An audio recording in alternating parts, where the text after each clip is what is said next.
ngërëm lañ leen di wax saa su nekk rek ñi safoo site internet di Buzz M TV Sénégal bu leen fàtte di abonné di bës cloche de notification yi ngir dara bañ leen a raw ci seeni xibaar. daal leen ak jàmm seen chaîne bi di Buzz M TV seen acte du jour ki ñu dippee Pape Makhtar Diallo di journaliste biir Walfadjri ginnaaw ba chroniqueur bi ñu dippee Alioune Sow génnee daal di wax que ne lu kookee di président Bassirou Diomaye Faye tabbee PCA ki ñu dippee Ngouda Mboup ak Ousmane Diagne moom àndu si ndax ne ñooñee ay jeunes lañ am nañ expérience luñ leen waroon a tabb moom mooy ay directeur général la ndax ne PCA duñ liggéey dara ñooñee conseil d'administration rek la ñuy amal ci réew mi di Sénégal. ginnaaw ba kookee di Aliou Sow yëkkatee kàddu yi ni mel la ki ñu dippee Pape Makhtar Diallo daal dina ko siy tontu kii di Pape Makhtar Diallo ne waa parti bii di Pastef nañ moytu bu baax ki ñu dippee Alioune Sow ndax ne kookee taxawaayam mën nañ koo méngaleeg taxawaayu ki ñu dippee Cheikh Yérim Seck ci réew mi di Sénégal ne kookee ay kàddoom boo ci prêté wut attention day xaw a nuroog dëgg te ne la majeure partie lu muy yëkkati ay kàddu du dëppoog lu am ne kookee di Alioune Sow bépp kàddu bu muy yëkkati daal di koy jëmale ci parti bii di Pastef ñooñee nañ ko daal di jël comme benn gâteau bu mu empoisonné ba noppi bëgg leen ko daal di sexal ne kii di Alioune Sow bu waxee que ne ki ñu dippee Ousmane Diagne ak ki ñu dippee Ngouda Mboup waruñ leen a fel ay PCA ci réew mi di Sénégal ne kookee daa bëgg a gëmloo ki ñu dippee Ousmane Diagne ak ki ñu dippee Ngouda Mboup que ne xam-xam buñ am ak expérience buñ am wees nañu leen ci tabb akub PCA ci réew mi di Sénégal donc ne kookee di Alioune Sow objectif am moom mooy muy semer le doute ak division bés bu yëkkatee ay kàddu daal di koy jëmale ci parti bii di Pastef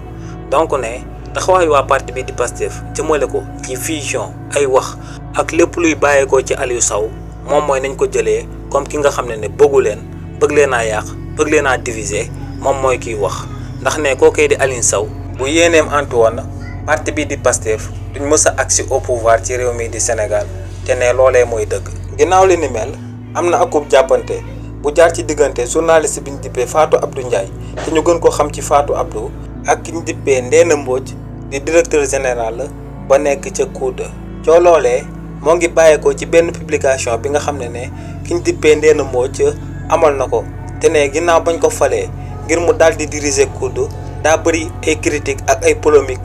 yu bàyyeekoo ci nomination boobee te ne li ni mel lu ko sabab moo ngi bàyyeekoo ci benn émission numbelaan bi ñu daan amal ci biir Sen TV te ne émission boobee ki ñu dippee Fatou Abdou moo ko doon animé te ne daa amoon benn chroniqueur boo xoon foofee que ne daa mus a bokk ci parti bii di APR te ne moom musta bokk ci parti bii di APR musta bëgg bokk ci parti bii di APR te ne musta jege waa parti bii di APR ne lu sabab bañ ko nominé li ni mel daal di am aku polémique bu ponkal ci réew mi di Sénégal moom mooy que ne kookee di Fatou Abdou ginnaaw bu chroniqueur am boobee wax que ne dafa bokk ci parti bii di APR jéemu koo freiner jéemu koo démentir ne li ni mel nag moom moo sabab Sénégal yu bëri daal di foog ne ci parti bii di APR la bokk te ne li ni mel musta am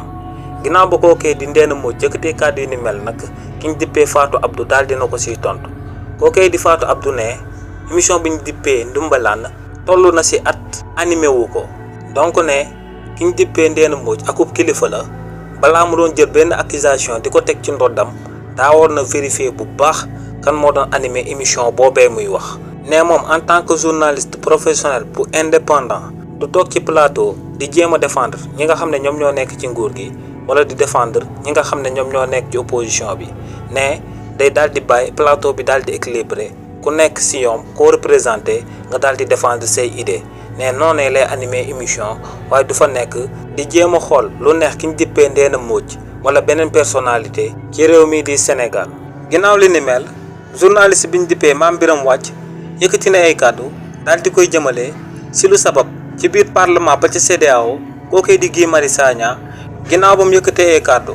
daal di wax dëgg bu wër te mooy que ne Afrique pauvreul waaye ay chef d'état yi fi nekk dëkk di sàcc seeni ressources moom moo koy appauvrir lu sabab dëgg boobee juróon akub jàppante moom ak ki ñu dippee Adjaratou Traoré di vice présidente bi foofee ca CEDEAO si li ni mel kii di Mame Birame Wathie ne lu sabab kii di Guy Marius Sagna waxub dëgg te dëgg boobee jur akub jàppante biir parlement CEDEAO moom mooy que ne tabb bu ñuy tabb député yu nekk biir CEDEAO moo dëppoowul ak dëgg dëppoowul ak yoon ne boo demee ci Union européenne ngir ñu daal di tabb ay député ngir ñooñee daal di fay représenter peuple européen yi ne pour li ni mel daal di am dañuy organiser ay élections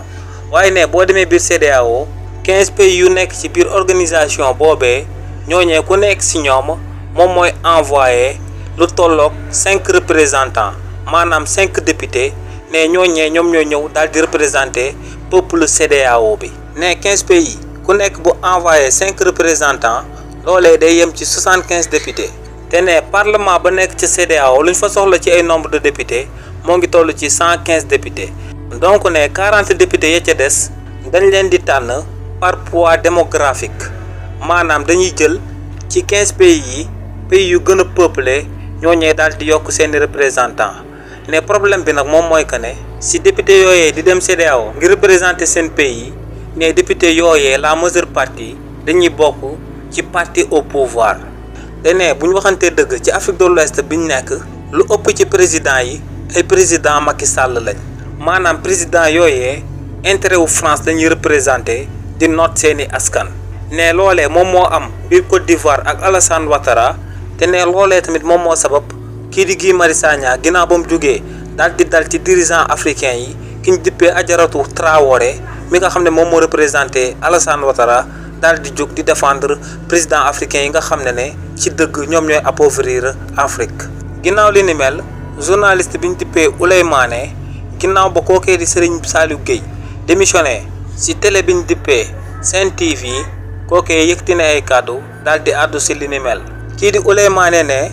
lu ki ñu dippee Serigne Saliou Gueye daal di démissionné ci télé bi ñu dippee Sen TV c'était prévisible maanaam ñëpp a ngi doon sentir que ne loolee dina daal di am ndax ne ñu bëri ñoo ngi doon bind seeni commentaire naan kookee di Serigne Saliou Gueye lan lay def ba tey ci télévision bi ñu dippee Sen TV di télévision dof yi ne lu am biir Sen TV moom mooy que ne kii di Bougane Gueye Dany sëgam opposant la daa jël ligne éditoriale opposant daal di koy def biir Sen TV ne bépp chroniqueur bi nga xam ne dafa contre régime bu bees bu nekk ci réew mii di Sénégal fooy gën a nekkee à l'aise du benn télé bu dut biñ dippee Sen TV ne foofee kookee di Bougane Gueye Dany daal dinay recruter bépp chroniqueur bu contre régime bu bees bi te ne ki ñu dippee Ahmed Ndoye moom mooy dernier recrue bi te ne kookee moo gën a virulent ci régime bu bees bi ne tamit képp ku génn di ŋàññi régime bu bees bi boo amuloon benn audience bi dinañ la invité foofee ci Sen TV ci émission bi ñu dippee Ndoumbelane daal di la fay booleeg ay chroniqueurs yi nga xam ne dañuy ŋàññi régime bu bees bi boo ko defee nga paraître crédible ne li ni mel nag moom moo sabab télé boobee bépp journaliste bu bëgg crédibilité da nga fay daal di bàyyeekoo. lii lañ leen andiloon comme actualité ñoo ngi leen di jox dig daje ci yeneen i mbir incha allah.